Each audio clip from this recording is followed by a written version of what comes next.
Un perro ha desenterrado un esqueleto en el jardín de su casa de Memphis, Tennessee. La policía encuentra un cráneo en un solar cercano sin edificar. Ahí detrás hay cierto olor. Quizá podamos encontrar una zona de grasa en la que el cuerpo se descompusiera. Los huesos están dispersados por todas partes. ¿A ti también te pareció pequeño el cráneo? Y lo que parecen ser un cúbito y un húmero bastante mordisqueados. Están allí al otro lado de la furgoneta, entre la maleza. Steve Sims es un patólogo forense del Memphis Medical Examiner. Aquí está muy oscuro.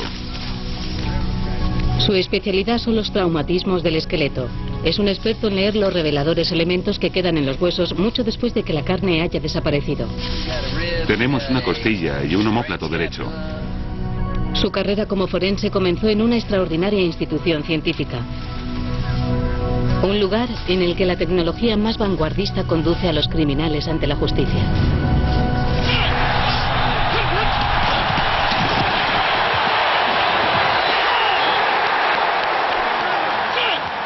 Lo cierto es que se encuentra en un sitio bastante extraño para realizar avances científicos.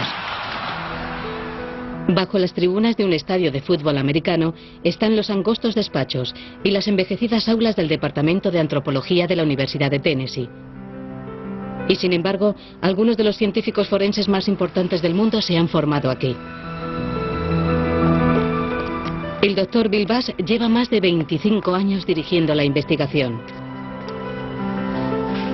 Bill ha dado clase a miles de alumnos, pero su mayor logro es la creación del Centro de Investigación Antropológica, también conocido como la Granja de Cuerpos. El Centro de Investigación Antropológica, al que la mayoría de la gente llama la Granja de Cuerpos, es un centro de investigación que creé para empezar a estudiar la descomposición y las tasas de descomposición en los cadáveres humanos. Ubicado entre el río Tennessee y el estadio, el centro ocupa poco más de un par de acres de terreno boscoso. Pero su influencia poco a poco va extendiéndose por todo el mundo, pues aquí se desvelan los secretos de la descomposición humana y se definen nuevamente las fronteras de la ciencia forense. Al igual que muchos antropólogos, Bass empezó estudiando huesos antiguos. Pero a principios de la década de los 70 comenzó a ayudar a la policía examinando a las víctimas de asesinatos perpetrados en la época moderna. Matamos a nuestros vecinos y amigos de muchas formas distintas, pero después de ver a gente apuñalada, asesinada de un disparo o a golpes, empecé a plantearme algo. ¿Qué le sucede a un cuerpo cuando se descompone? ¿Y cuánto tarda en descomponerse? Señales de traumatismos en los huesos, marcas de armas blancas en las costillas, fracturas inusuales en los cráneos. Partiendo de cuerpos que nadie había reclamado y que le enviaban de las morgues del condado, empezó a reunir una colección de esqueletos que le sirviera de referencia. Pero poco a poco fue dándose cuenta de que los huesos no eran la única fuente de información y de que incluso la carne en descomposición tenía secretos que revelar. Una pista decisiva para resolver casos de asesinato era el tiempo que había pasado desde que se produjo la muerte, pues permitía determinar el momento en que tuvo lugar el crimen. En condiciones cuidadosamente controladas, Bill Bass se dispuso a registrar los procesos y etapas de la descomposición humana, valiéndose de cadáveres reales, pero necesitaba un sitio en el que poner en práctica el proyecto. En 1980 Bass solicitó a la universidad que le cediera esta parcela de terreno, que poco después se convertiría en un laboratorio en el que investigadores y estudiantes podían explorar nuevos territorios científicos.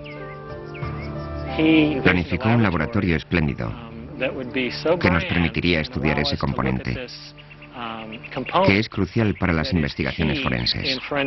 El hecho de que haya sido capaz de crear un laboratorio exterior en el que poder estudiar todo esto es absolutamente increíble. ¿Preparados para subir la colina? Sin embargo, no todo el mundo acogió con gusto el audaz proyecto de Bass. La primera vez que oí hablar del Dr. Bass y de sus investigaciones sobre la descomposición humana debió ser cuando estaba a punto de acabar el instituto, en 1980 o 1981. Hubo un grupo de manifestantes que colocó piquetes alrededor del aparcamiento y del centro de investigación. Recuerdo que en aquel momento pensé, ¿cómo puede la gente protestar por algo así? Sería muy importante saber en qué medida puede contribuir a ampliar nuestros conocimientos. Pero los fiscales y científicos comprendieron el valor de los trabajos que se realizaban en el centro y se unieron para defenderlo. Este centro de investigación es único. No hay otro lugar en el mundo en el que se desarrollen esta clase de estudios. Actualmente, más de 400 cadáveres humanos se han descompuesto aquí. Y cada una de las fases se ha documentado en una amplia variedad de condiciones. Hemos observado la descomposición de los cuerpos en diversos escenarios, vestidos, desnudos, al sol, a la sombra, enterrados en la superficie, sumergidos en agua, en el maletero de un coche, etc. Y hemos conseguido establecer una secuencia de acontecimientos que tienen lugar en todas estas condiciones. Y como puedes ver, en toda esta zona que ya está descompuesta tenemos más gusanos. La antropología forense y la entomología forense tienen su punto de partida aquí, en este lugar por el que estamos caminando. En cierto sentido, este es el punto cero, el punto en el que se desarrolla esta investigación en particular. El centro también es la meca de la formación. Más de la mitad de los antropólogos forenses que ejercen en los Estados Unidos se han formado aquí. La mujer se descompuso mucho más rápido, es interesante, ¿verdad? El Dr. Murray Marks lo hizo.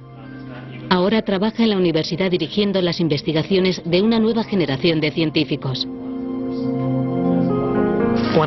Cuando veo restos como este, siempre recuerdo que es un laboratorio único. Porque, ¿en qué otro sitio se puede estudiar todo el proceso de descomposición? Marks siente un interés por la ciencia forense que trasciende lo meramente académico. Murray participa en la dirección de un equipo forense al que las agencias dedicadas al cumplimiento de la ley pueden recurrir cuando encuentran un esqueleto o un cuerpo en descomposición. También ha viajado a América Central para desenterrar a las víctimas de crímenes políticos. Estamos ahí para hablar por las víctimas, por la gente que ya no puede alzar su voz. Haciéndolo, nos acercamos aún más a la verdad y podemos lograr que alguien pague por el crimen que cometió.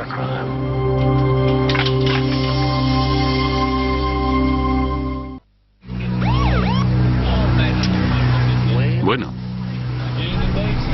es humano.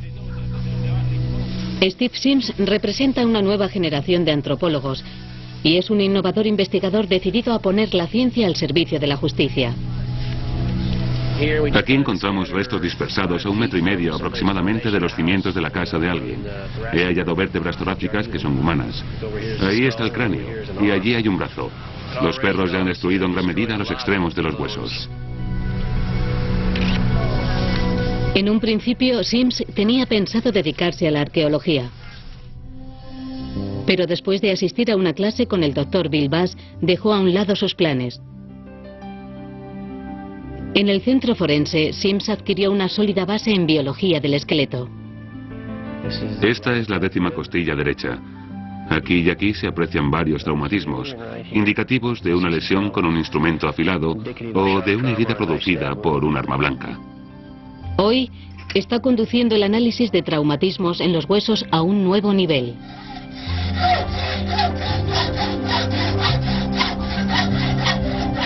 Una de las maneras de asesinar a un individuo e intentar ocultar su identidad es desmembrar a la persona, cortarle los brazos y la cabeza.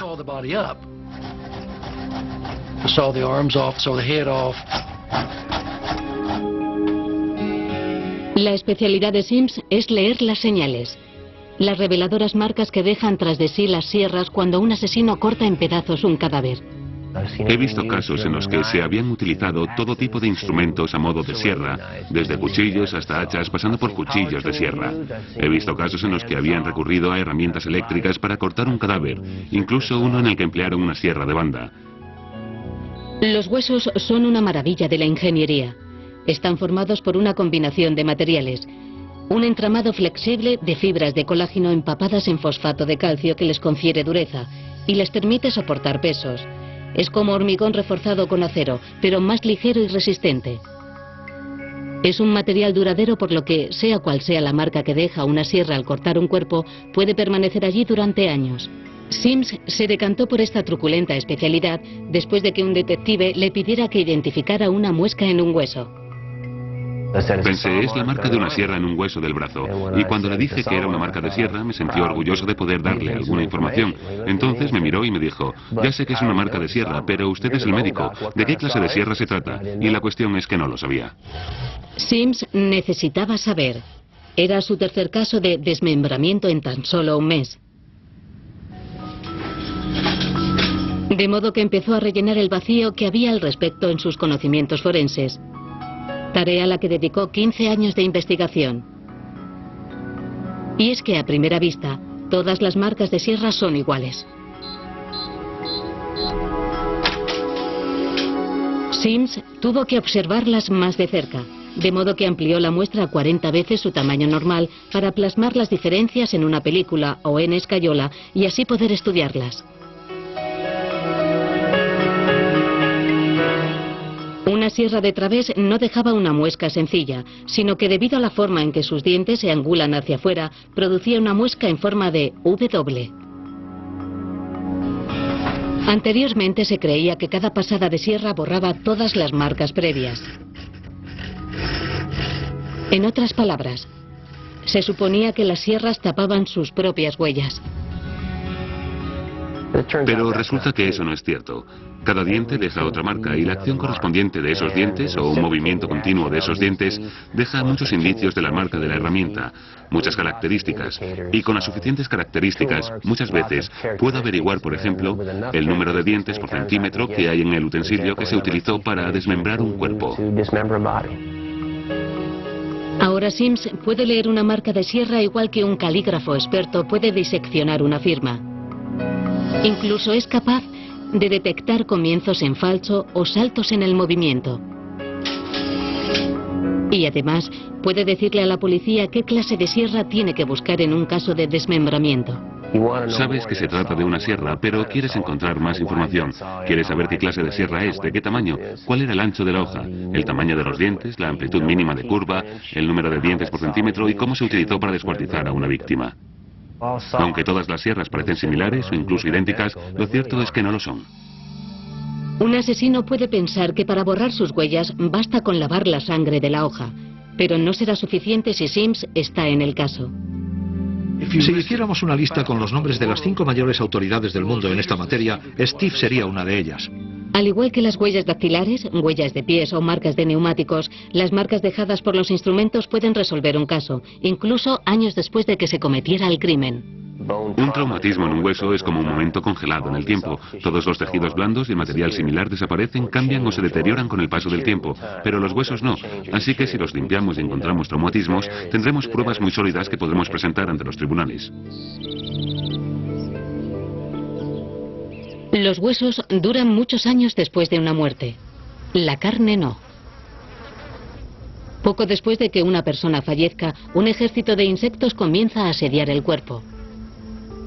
El Dr. Bass pronto comprendió que anotando qué insectos aparecían y el momento exacto en que lo hacían, podía ayudar a la policía a establecer el tiempo que había pasado entre la muerte y el momento en que encontraron un cadáver cubierto de insectos. La policía no te pregunta quién es esa persona, sino cuánto tiempo lleva así. No había tenido ninguna experiencia con gusanos antes, así que recurrí a la documentación, pero tampoco había gran cosa. Entonces decidí que era un área en la que había que investigar. Teníamos que averiguar lo que sucede en las fases de la descomposición humana. En los años 80, Bass y un estudiante recién licenciado comenzaron a documentar el orden y la duración de la actividad de los insectos en los cadáveres. Los más numerosos son las moscardas, moscas iridiscentes capaces de oler un cuerpo sin vida en cuestión de segundos. Cada hembra deposita cientos de huevos en el cadáver, por lo general en los orificios naturales o en heridas no cicatrizadas. En verano los huevos pueden eclosionar tan solo 2 horas después. Las larvas resultantes, gusanos, pronto forman una masa que va comiéndose la carne. Los gusanos se alimentan con las proteínas y los lípidos de la carne hasta alcanzar la madurez. Unas 2 semanas después forman pupas o crisálidas. Pasados 2 días, una nueva generación de moscas adultas emerge de esos capullos y el ciclo comienza una vez más. Otros insectos se unen a esta cadena alimenticia post-mortem. Las véspulas se alimentan de los huevos de las moscardas y los escarabajos mordisquean el cartílago de los huesos.